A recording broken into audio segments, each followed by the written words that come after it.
Hindi for all exam की 17वीं कक्षा में आपका स्वागत है।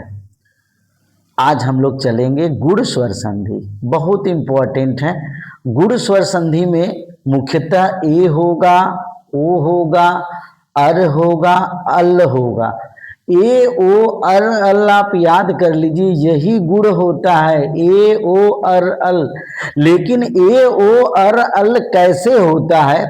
यदि अ और आ के बाद ई छोटी और बड़ी ई आए, अ या अ और आ के बाद छोटा ऊ और बड़ा ऊ आए, अ और आ के बाद री आए, अ और आ के बाद री आए, तो इन दोनों के स्थान पे ई आए तो ए हो जाएगा, ऊ आए तो ओ हो जाएगा, आ के बाद री आए तो अर हो जाएगा, आ के बाद री आए तो अल हो जाएगा। अल हो जाता है, यह गुण स्वर संधि है। आइए हम लोग यहाँ पे देख लें, नर धन इंद्र। नर शब्द का जब अंतिम वर्ण हमें याद करना है तो र पे हलंत लगाएं तो स्वर छटक के बाहर आ जाएगा। अंतिम वर्ण अ है और इंद्र का पहला वर्ण ई है, और ई का दोनों का मेल हुआ, क्या हुआ? ए। आ के बाद ई आए तो ए होता है। अब देखिए, र पे जब ए की मात्रा लग जाएगी, जब स्वर लग जाएगा तो र पूरा हो जाएगा नरेंद्र, और इसकी फोटो कॉपी कर लेंगे, नरेंद्र हो गया। पुष्पधन इंद्र, पहले शब्द का अंतिम वर्ण, तो अंतिम व्यंजन पे हलंत लगाएं तो स्वर बाहर आ जाता है। तो पहले शब्द का अंतिम वर्ण अ है और दूसरे शब्द का पहला वर्ण जो है ई है, और ई मिलके ए हो जाएगा। पुष्प, प पे ए लगेगा तो प पूरा हो जाएगा, पुष्पे, और ये पुष्पेंद्र हो गया। अब आइए नरधन इस शब्द का पहले शब्द का अंतिम वर्ण र पे हलंत लगाएंगे तो वर्ण निकल के आएगा अ, और इस का पहला वर्ण जो है ई होगा, और ई मिलके ए होगा। र पे ए की मात्रा लग जाएगी और स, नरेश। अब आइए परम धन ईश्वर, परम म पे हलंत लगाएंगे, इसका स्वर आएगा पहले शब्द का अंतिम वर्ण अ, और ईश्वर का पहला वर्ण ई, आ और ई मिलके ए हुआ। म पे ए की मात्रा अब लग जाएगी और ये जुड़ जाएगा तो क्या हुआ? परमेश्वर। अब आइए राका धन ईश, यहां पे क पे हलंत लगाएंगे तो अंतिम पहले शब्द का अंतिम वर्ण, राका का अंतिम वर्ण आ और ईस का ई, आ और ई मिलके ए हो जाएगा। क पे ए की मात्रा लगा दीजिए और इन दोनों के जगह पे ए हो गया, और स, राकेश, राकाधन ईस। अब देखिए रमाधन ईस, म पे हलंत लगाएंगे तो आ होगा, यह पहले शब्द का अंतिम वर्ण है। ईस जो है दूसरे शब्द का पहला वर्ण है। आ और ई मिलके ए होगा, म पे ए की मात्रा लग जाएगी, आ और ई मिलके ए हुआ, और स, रमेश, रमाधन ईस। अब आइए वीर धन उचित, र पे हलंत लगाएंगे तो पहले शब्द का अंतिम वर्ण मिल जाएगा अ, और उचित का उ, और उ मिलके ओ हो जाएगा। र पे ओ की मात्रा हो जाएगी चित्त, वीरोचित।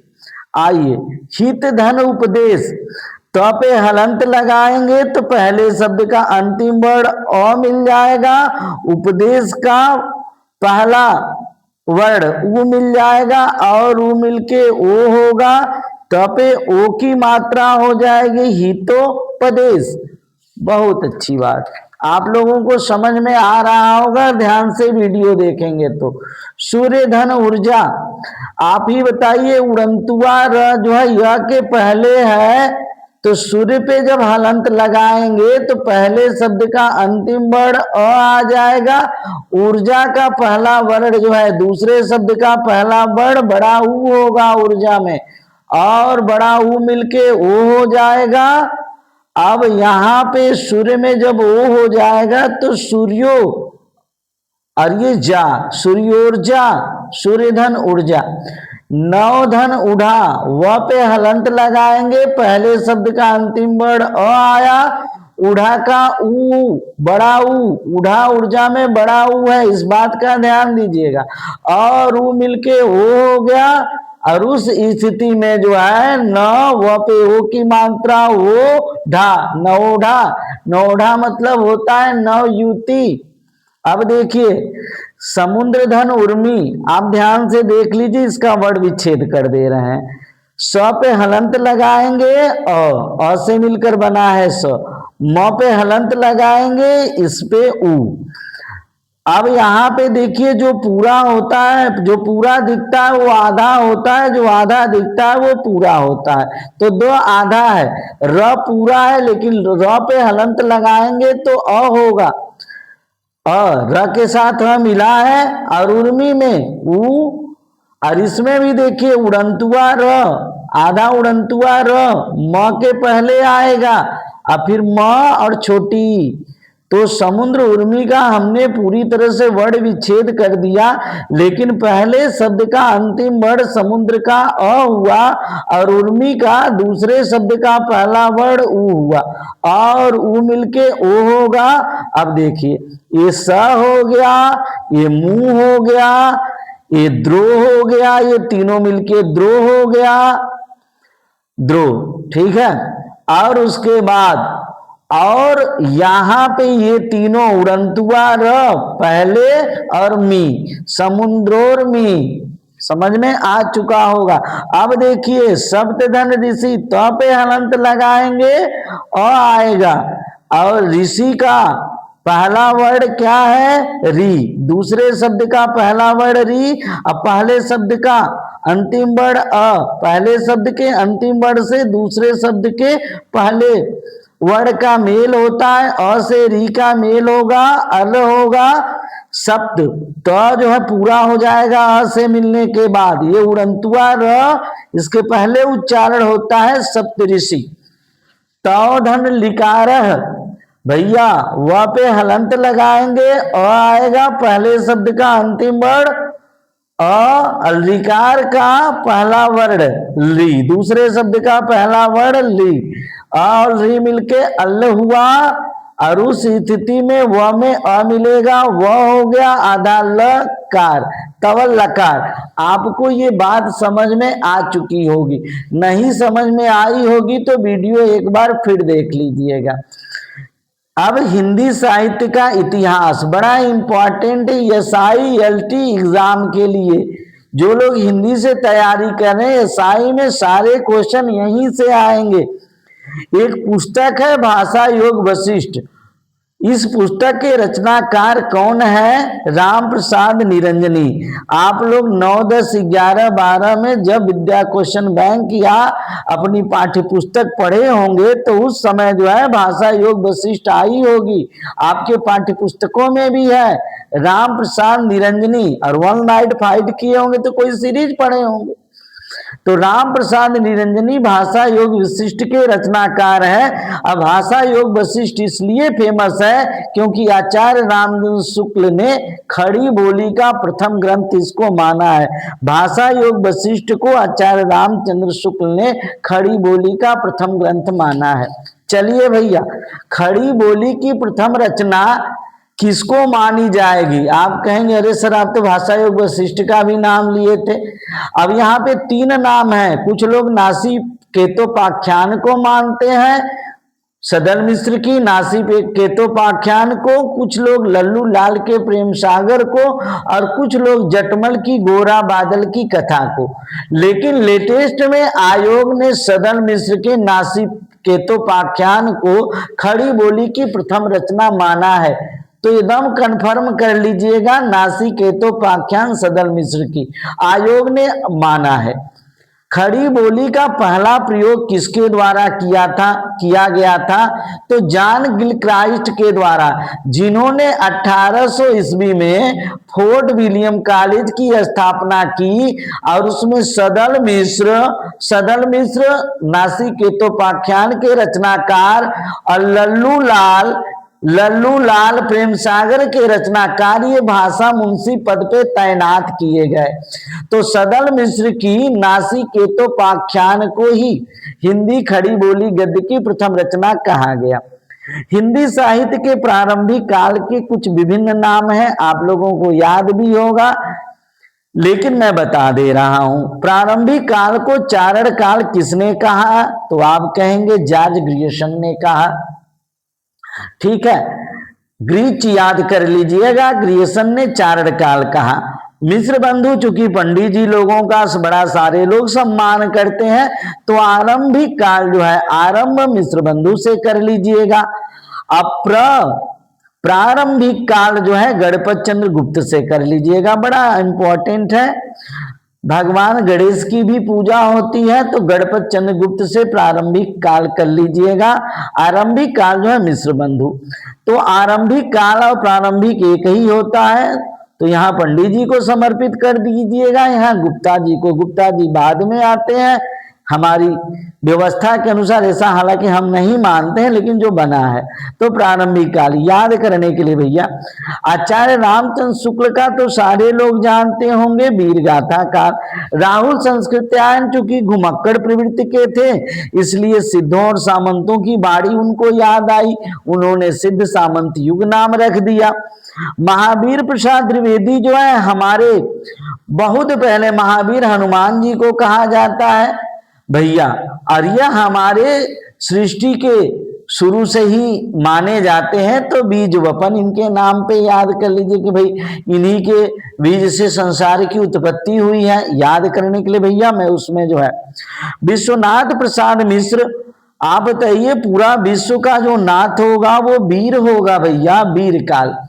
आचार्य हजारी प्रसाद द्विवेदी का सबसे समीचीन नाम है आदिकाल। और डॉक्टर राम कुमार वर्मा संधि काल व चारण काल, बड़ा इंपॉर्टेंट है भैया।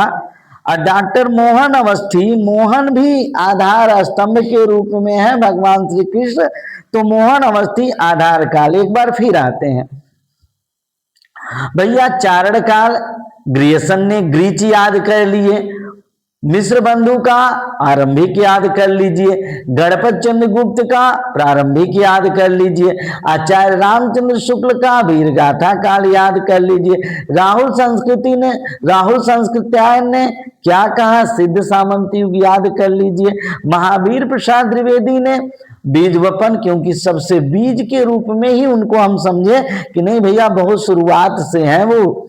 विश्वनाथ प्रसाद मिश्र, पूरे विश्व का नाथ वही होगा जो वीर। इनके नाम में इनका जो है यह नाम छुपा है, जो विभिन्न कालों के उन्होंने आदि काल के विभिन्न नाम जो किए हैं। आचार्य हजारी प्रसाद द्विवेदी का नाम सबसे समीचीन है, जो कि सर्वमान्य है आदिकाल। और डॉक्टर राम कुमार वर्मा का जो है संधि काल व चारण काल ये कहा है। और मोहन अवस्थी भगवान श्री कृष्ण को जो है संसार का आधार मानिए और आधार काल याद कर लीजिए। एक बार अगर आप देखेंगे और इसको सोचेंगे तो याद हो जाएगा। अब आते हैं टेस्ट। अगर आपकी हिंदी मजबूत है तो स्क्रीन से हट जाइए, यदि आप सीख रहे हैं तो स्क्रीन से सटे रहिए, और नहीं तो अगर सीख चुके हैं तो भैया कितना जानते हैं ये टेस्ट दे दीजिए। मूल स्वरों की संख्या कितनी होती है भैया? मूल स्वरों की संख्या 4 होती है। अ ई ऊरी मूल स्वरों की संख्या 4 होती है। अर्ध स्वर हिंदी में कौन कौन है? स्क्रीन से हटके जवाब दीजिए, नहीं आ रहा है तो सटके देखिए।